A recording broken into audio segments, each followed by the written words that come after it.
आए प्रार्थना करें। राजाओं के राजा और प्रभुओं के प्रभु, अब्राहम, इसहाक और याकूब के परमेश्वर प्रभु, जब जब आप हमारे संग चलते हैं प्रभु, हर एक युद्ध को हम जीतते हैं प्रभु। लेकिन जब हम पाप करते हैं, आपसे दूर जाते हैं प्रभु, और जब आपकी उपस्थिति हमसे हट जाती है, तब हम शैतान के सामने हारने लगते हैं। लेकिन प्रभु, आज इस वचन के द्वारा अपने जीवन में प्रभु जी हम ये ग्रहण करें और हमेशा आपके साथ बने रहें और आपकी आज्ञाओं में चले। ये वचन प्रभु सारे लोगों के लिए, जितने भी मुझे ऑनलाइन सुन रहे, उन सभी के लिए आशीष का कारण बने, और ये अंतिम दिनों के बीच में अपने जीवन को आपके आगे अर्पण करके चले, ऐसा होने दे प्रभु जी। पवित्र आत्मा आप सहायता करें, प्रार्थना यीशु के नाम में करते हैं, आमेन आमेन हालेलुया। तो यहाँ पर हम देखते हैं कि ये जो दुनिया के अंदर समय है वो बहुत ही कठिन समय है। दुनिया के अंदर ये जो समय है बहुत कठिन समय है, और आप लोग जो जो बातें सुन रहे हैं अभी रैप्चर के लिए, बहुत सारी बातें सुन रहे हैं, बहुत कुछ हम देख रहे हैं, और ये सब इसके लिए हो रहा है कि प्रभु आने से पहले हमें अलर्ट करता रहता है। जैसे गुजरात में हम बोलते हैं कि बाघ आया, बाघ आयो बाघ, कोई बोलेंगे अरे नहीं अभी नहीं आने वाला, नहीं आने वाला, और जब आ जाएगा तो बहुत सारे सोते हुए पाएंगे, है ना, बहुत सारे। इसके लिए हमें हर समय अपने आप को परमेश्वर की उपस्थिति में बना के रखना पड़ेगा। हालेलुया। हर समय हमें परमेश्वर की उपस्थिति में अपने आप को बना के रखना पड़ेगा, क्योंकि ये समय ऐसा है कि प्रभु कभी भी आ सकता है। क्यों ये सब हो रहा है सारी दुनिया के अंदर?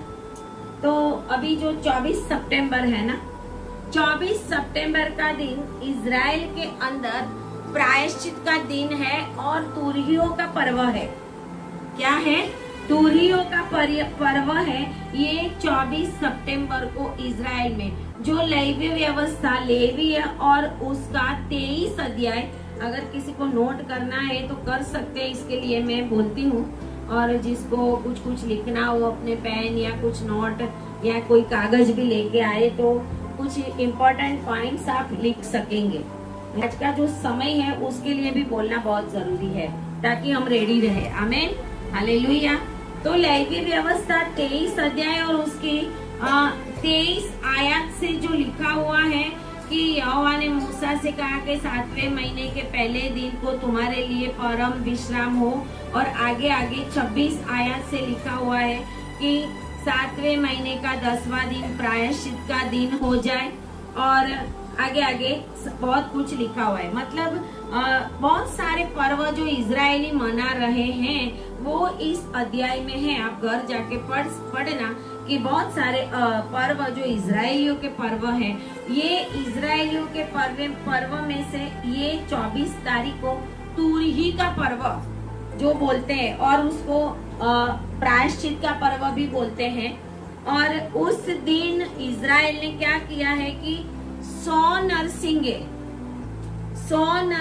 100 याजक लोग फूकने वाले हैं। 100 नरसिंगे, एक नहीं, 100 याजक लोग, और 100 परमेश्वर की ओर से अभिषिक्त किए हुए नरसिंगे वो बजाने वाले हैं। और उसका पूरे वर्ल्ड के अंदर, कहते हैं कि सारे वर्ल्ड के देशों के अंदर वो उसका ऑनलाइन दिखाने वाले हैं। देखो, ये परमेश्वर के लोग, वचन कहता है ऐसे कि मेरे लोग फिर दुनिया को बताएंगे। आमीन। वो भी शुरू हो गया, और ये लोग जानते हैं ये जो पर्व है तुरही का पर्व, क्योंकि उनके समय के अनुसार, उनके कैलेंडर के अनुसार, उनके मसीह का आगमन निकट आ गया है, बहुत ही नजदीक है उनके समय के अनुसार, क्योंकि उनके 6000 साल पूरे होने वाले है। और 7000वां साल मतलब 7वां दिन विश्राम का दिन। मैंने यहाँ पे बहुत बार प्रचार किया है कि 7वां दिन बैठने वाला है। आमीन, हालेलुया। और इसके लिए वो लोग भी बहुत ही उत्साहित है अपने देश में। इसके लिए 100 याजक हारून के समय के वंश के, हारून के वंश के अंदर से ही लेवी और याजक मूसा और हारून के अंदर से ही चुने जाते थे, दाऊद के समय से और यहाँ इजरायलियों के समय से। वो ही इन्होंने अभी तक निकाल लिए हैं, ढूंढ लिए हैं। और वो ही हारून और मूसा के वंश के जो लेवी और याजक, वो ही 100 याजक नरसिंगे बजाने वाले हैं। हालेलुया। और वो अपने मसीह के आगमन की तैयारी कर रहे हैं। क्योंकि मैं एक बार सुन रही थी एक बहुत बड़े सेवक को जो बहुत सारी भविष्यवाणियां भी बताते हैं, उन्होंने भी बताया था कि हो सकता है जब इजराइल में तुरही का पर्व चल रहा हो उसी समय में यीशु मसीह का आगमन। हालेलुया।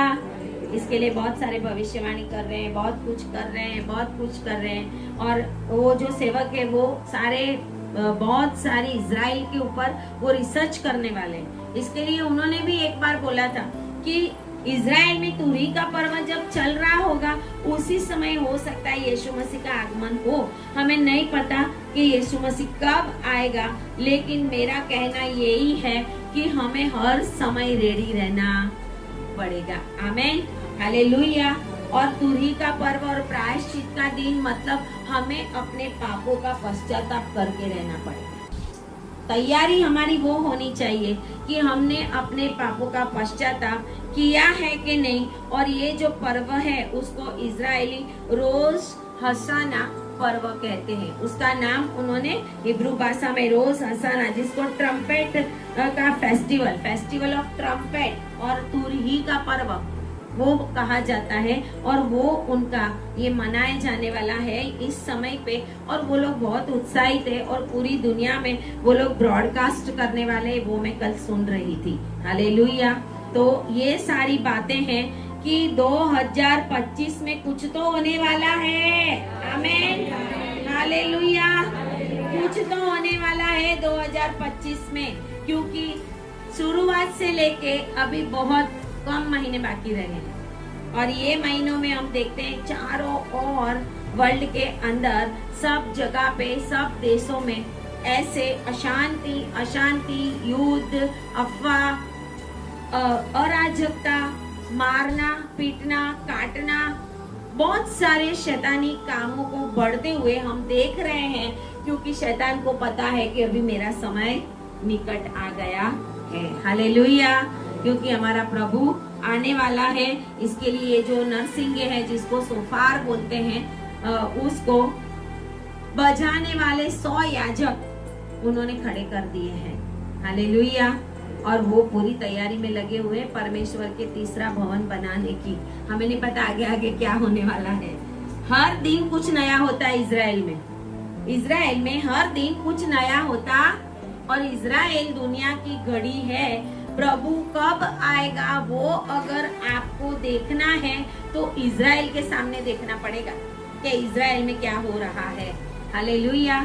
और इसके लिए इजराइल भी ये सब बातों के लिए उनका मसीहा, नो डाउट अभी वो उस मसीहा की राह नहीं देख रहे, वो तो उस मसीहा की राह देख रहे हैं कि जो उनको सारे संकट, दुखों, मुसीबतों में से छुड़ाए। क्योंकि उस यीशु मसीह को तो उनके नकार कर दिया था, लेकिन उनको नहीं पता कि जिस पत्थर को नकारा है वो ही कोने का पत्थर बन गया, वो ही नींव का पत्थर बन गया है।